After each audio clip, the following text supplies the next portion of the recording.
This is our RedLine trucks. This is our mobile extraction unit. Inside this truck is a full operation to fully clean and inspect our gear. So we have in the front of the truck, actually I'll start with the back of the truck, working our way back. We have an 80-gallon ultrasonic tank right here. This is for we will run all of our helmets, boots, accessories, all of our hard items will go through this.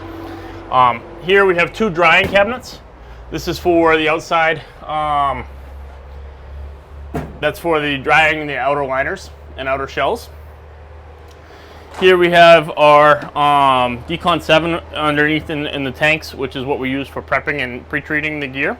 And on top we have our hydrostatic testing setup. This is how we'll test the inner liners to make sure they pass and they are not going to cause any damage or steam burns to the firefighters. And this is a requirement of the part of the inspection process. Up front here we have 2 80-pound extractors. These machines will run 7 sets of gear, no problem for us. And so we'll run the outer shells specifically in this machine, and we'll run the inner liners specifically in this machine. This way there's no cross-contamination between the 2. Up top we have an automatic soap system that actually will apply the different soaps and detergents that we need per the load and per the contaminants.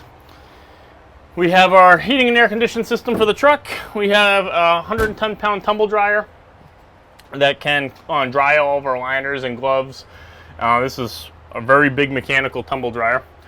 Up front here we have 700 gallons of clean water, and then in the far corner of the truck we have 700 gallons of wastewater. We can actually contain and keep our wastewater right on board, and we actually have a filter process built into the truck, so we can process and treat our own wastewater right here on site.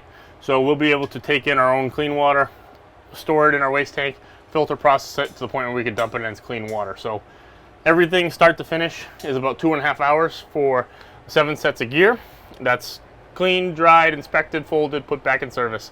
So today is pretty much a regular day for us. We'll be running about 42 sets of gear today.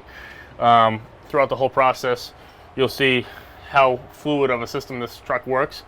It's tight quarters, but everything works really well in here. Everything is very efficient, very well engineered.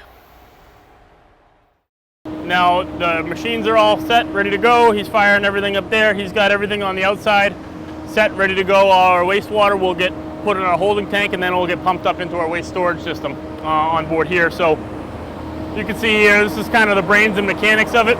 We have a fresh water tap. We have our wastewater will come into our holding tank. It gets filtered, processed, put up into our waste storage tank. In our waste storage tank, it'll then filter, process it, go through our ozone machine, and then discharged out and then that will be our tumble dryer that'll fill up and dry our gear. You'll be able to see this all running pretty effectively as we get going.